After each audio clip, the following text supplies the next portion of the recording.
Guys, welcome and welcome back to my channel. In case you're new here, my name is Ziporongera. Thank you for stopping by. Thank you for clicking this video. It's been a minute of us doing something educational and something fun, and anyway, something to broaden our minds. So in today's video, we'll be talking all about disability. Like, how is someone classified as a disabled person? You see, so the other day someone said that I'm not a disabled person, and I don't think if you if the person meant it as how is it called, as something bad.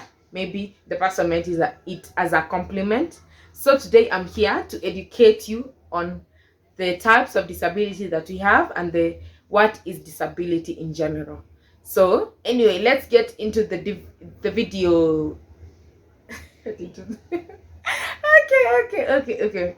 So first of all, what is disability? Disability is any condition that hinders someone from doing the normal activities, like let's say how someone plays or what. Like for me, I don't have one hand, so normally people have two hands, two legs and everything, you see. So without my one hand, I do things in a different way, you see, which amuses many people out there, but it's just a survival tactic for me, you see. So that's what a disability is. So it is not supposed to be like, si lazima ati mtu akwe like hajielewi kabisa ndio classify kama a disabled person, you see. It's something that just hinders you from doing like the normal things, you get.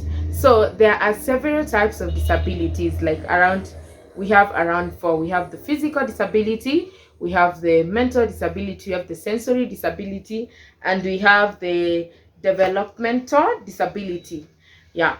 So the physical disability is where I lie. The physical disability is the disability that you can see. Like generally, the physical is something that you can touch, something that you can see and everything. So the physical disability, either the person was born like that or the person got an accident later in life. And there's also albinism. You can see albinism, you get. There are those people that work with wheelchairs, the mobility devices in general. So that is a physical disability, you see. And then there is the behavioral or emotional disability. The behavioral, it hinders how a person, the behavior of a person in general. Like you see in let me take an example of, in, you people have watched Good Doctors, and you see the daktari anaitwaje? Hata nimesahau. Sean has autism. So we move to the developmental, oh my goodness. Developmental disability. Developmental disability ni kama cerebral palsy. Cerebral palsy is when a child's brain does not fully develop before birth, you get. Like you see, when a child is in the womb and I take some stages, the 9 months is for formation of the brain and everything and every part. So unapata by the time mtu anatoka after 9 months, like the brain, it has not well developed. Like you get these kids at a certain, like kids are supposed to walk, I think start working at around 1 year, let's say. I'm not sure though. At 1 year, you get this kid is at 1 year, hata haja crawl, hajafanya anything, you get. Like he has not well developed, you get. Like he has not reached where the normal children would reach, you get. So those are the main types of disabilities. And another thing that people tend to ask, like, how would you help someone with a disability without coming off as a rude person? So like for the physical ones, always ask, like just ask, hey, can I help you? Like you get that way, can I help you? Can I do this and this and this and this? That's easier. And never assume that someone has, because of the disability, they have an intellectual disability, you get. And ask permission before touching someone's mobility device. Like if some people tend, watching on a feel so ish when they're in wheelchairs and you just touch them, the way Americans or people, some other people they feel like you should not touch their hair, you see, it's their property and everything. So some people feel like that, you get. In what again, let me continue. In the development of the cerebral palsy people, like you should just treat them like children. Like if they're children, like you just, kama watoto anapenda kucheza, ako a certain age anapenda kucheza, just play with the kid and everything. Don't treat him or her in any way differently than the other people, or like usimtreat evil, just treat them normal, you get. Let them feel normal, you get, and then give them all your attention when talking to them. Like just face them, usikwe distracted and everything, just give them your attention when talking to them. Like give them time, some of them ikifika at a certain age they'll start talking. Okay, hawataongea haraka haraka, ama they won't form words vizuri vizuri hivyo, but just give them time to, and be patient to form the words and bring it out, you get. Let me take water first. Okay. And for the autism people, like be patient with them. Like as I always say, you'll get there when you get there, you get. Like usimwarakishie afanye anything, like mwache tu akwe in that organized venye ako, you get. Kama venye, you see the way Sean was, just like you could just let him be and then he would be, you get. So I forgot to mention a type of disability, the sensory impaired disability. Sensory is when sensory deals with the sensory parts. Oh my goodness. Yeah, it deals with the sensory parts, like let's say the hearing and the eyes. Yeah. Hearing impaired and the visually impaired. At hearing and the eyes. So like you get these people, and even the hearing before that deaf. Yeah. So let me tell you something funny, something that I learned. I did not know this part, that if someone was not born deaf, that person can speak. Like tuseme this person, like in the near, like when he was around 20 something or 30 something, he lost his hearing, you get. Technically hearing and talking are connected in the same, how is it called, I guess you could explain. Like you can't, the way you talk, you hear yourself talk, you get. So like you can't talk alafu usisikie, you're getting. So but when in later in life, like let's say this person was not deaf in earlier stages of life, that person was not deaf, that person can talk but he cannot hear you. Problem comes in that, like maybe venye atakuwa sauti yake itakuwa different, because hatajisikia akiongea, you're getting. Hata me, I was shocked when I was being explained this too, that hatajisikia ukiongea. And then the one was explaining to me was my cousin. She was like, si hata unajisikiza sasa ukiongea, like unasikia sauti yako venye inatoka, unaona sasa. Okay, si venye mimi nitaisikia wewe ukiongea, but unajisikia, si unaona sasa. But if this person hakuwa anasikia kutoka kitambo, like alikuwa deaf initially, like alizaliwa deaf ama alizaliwa deaf, si ndio, that person cannot speak. You see, these are two. That's an interesting fact that I learned, and I'm so excited that I learned. I hope you've also learned about it.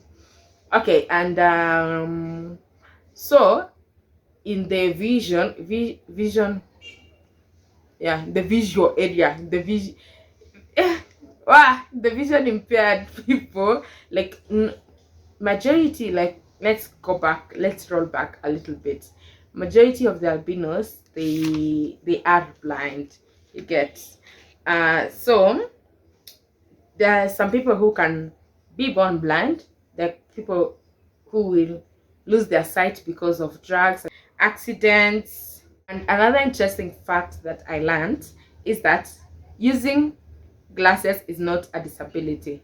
Like I was also shocked to learn that, but some people in this era of ours take advantage of the fact that disabled people wanapata free passes and everything, and then they claim they're disabled just because they use glasses, you get. So I learned, like, there are certain levels of low visions that can be classified as a disabled person. So how do other people or the society know that you are a disabled person?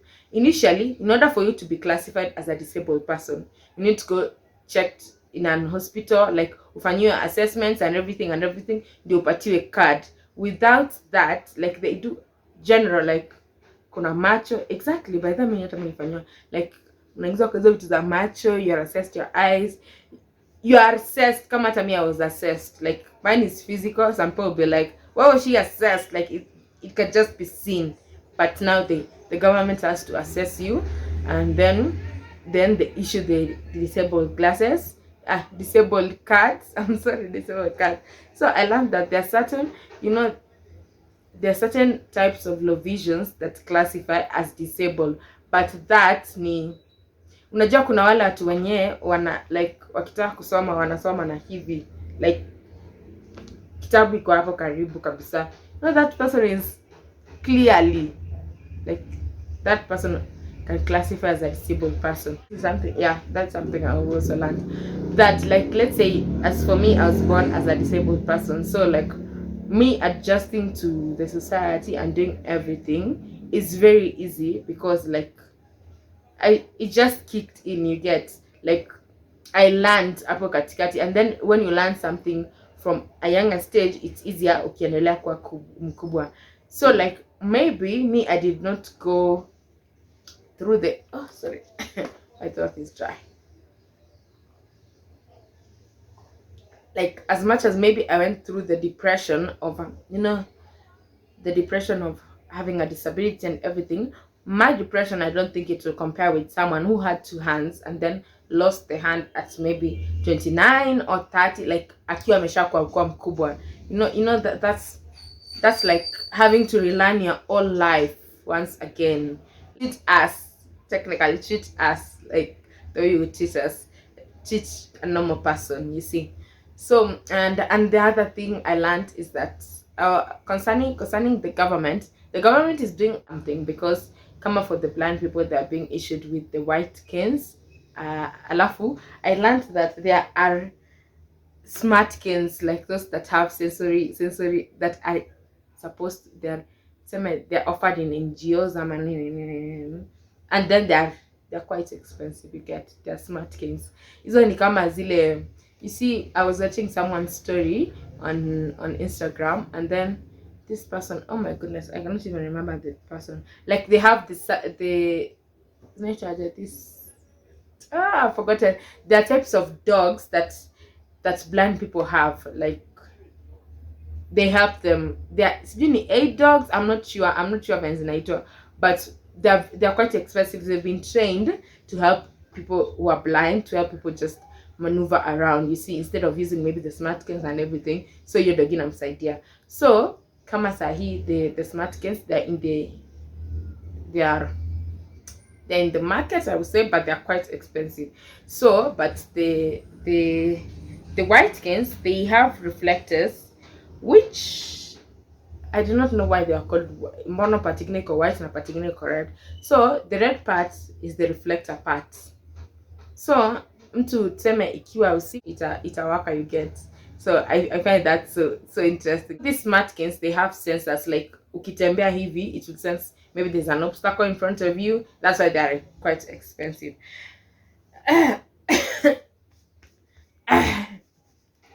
So people can ask, how do blind people text or call? So apparently there are several ways, like there are several ways, but mimi najua ni using the braille display. Like the braille display is more like the braille, like it translates text to braille so that they can feel using their fingers at their hands, their fingers. And pia I looked up online, and then there is the people who use the kama ile Google kama Google voice, like when you just record and then instead of, when you're too lazy to type anything, you just hit record and then in a type. But that one works on iPhones. So but comment down on how do blind people text, because your girl needs help there. Anyway, we've come to the end of the video. Comment down on the questions that you would like me to answer about disability, about anything, and I will gladly answer. Let's keep this an interactive session. Till next time, bye bye, see you. Always remember to be your own kind of beautiful, and God makes no mistakes. You're in this earth for a reason. See you till next time.